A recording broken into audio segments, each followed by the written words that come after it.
BJP को डेरा जिताएगा 2024 का विधानसभा चुनाव। राम रहीम के साथ हो गई है बीजेपी की पर्दे के पीछे बड़ी डील। राम रहीम के चेलों के साथ से बीजेपी बनाएगी हरियाणा में तीसरी बार सरकार। एक केस में बरी हो चुका है बाबा। 2014 और 2019 में भी बाबा ने कराया था बीजेपी का बेड़ा पार। 2024 में भी क्या बाबा और उसके चेले देंगे बीजेपी का साथ? नमस्कार, मेरा नाम है राज के वर्मा और आप देख रहे हैं रिपोर्टर जी। हरियाणा में विधानसभा चुनाव होने, ऐसे में तमाम पॉलिटिकल पार्टीज दमखम के साथ चुनावों की एक तरह से शुरुआत कर चुकी है।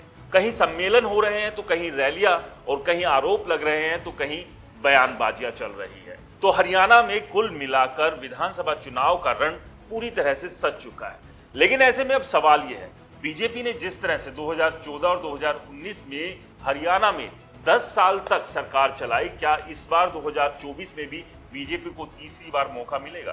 क्योंकि 2024 में जिस तरह के नंबर बीजेपी को मिले थे, वो परफॉर्मेंस 2019 में बीजेपी दोहरा नहीं पाई थी, यानी कि नंबर घट गए थे और जेजेपी का साथ लेना पड़ा था।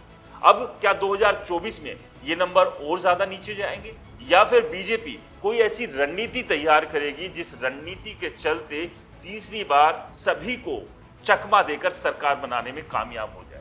और क्या तीसरी बार सरकार बनाने में राम रहीम बीजेपी का एक बार फिर से साथ देंगे? जी हाँ, क्योंकि 2014 की बात करें या 2019 की, दोनों ही चुनाव में राम रहीम के साथ से बीजेपी हरियाणा की सत्ता तक पहुंचने में कामयाब हो पाई थी। आपको अच्छे से याद होगा 2014 के चुनाव, जब बीजेपी सर्वे के मुताबिक काफी ऐसी सीटों पर दूसरे नंबर पर थी, लेकिन जीत और हार का मार्जिन बेहद कम था। लेकिन रातों ही रात जैसे ही डेरा से एक संदेश तमाम चेलों के पास गया जो कि राम रहीम के थे, तुरंत ही बाजी जो हार रही थी बीजेपी, वो पलट गई और हारते हुए हरियाणा को बीजेपी ने इतिहास रचते हुए पहली बार अपने दमखम पर जीत हासिल की और सरकार बनाने में कामयाब रही। लेकिन क्या 2024 में बाबा का साथ बीजेपी को फिर से मिलेगा?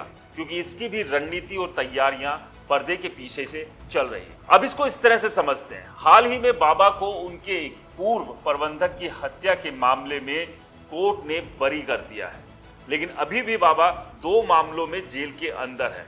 ऐसे में बीजेपी डेरा और डेरा से जुड़े हुए लोगों को यह संदेश दे सकती है कि बाबा एक केस से फ्री हो गए हैं, भविष्य में आने वाले दूसरे केसों में भी शायद कुछ राहत बाबा को मिल जाए।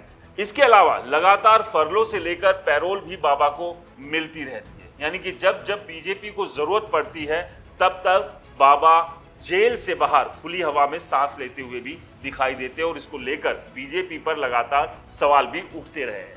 तो ऐसे में इस बात की संभावना बहुत ज्यादा बढ़ सकती है या बढ़ी हुई है कि बाबा के साथ से बीजेपी एक बार फिर से जो बाजी अब वो हार रही है, यानी कि 2024 के विधानसभा चुनाव में खुद के सर्वे में भी बीजेपी को सीटें कम आती दिखाई दे रही है, उन सीटों के नंबर को वो बढ़ा ले और कांग्रेस के सामने एक बड़ी चुनौती रख सके। आपको क्या लगता है? हमें कमेंट्स कर अपनी राय जरूर दें। रिपोर्टर जी चैनल को सब्सक्राइब नहीं किया है तो चैनल को सब्सक्राइब करना ना भूलें।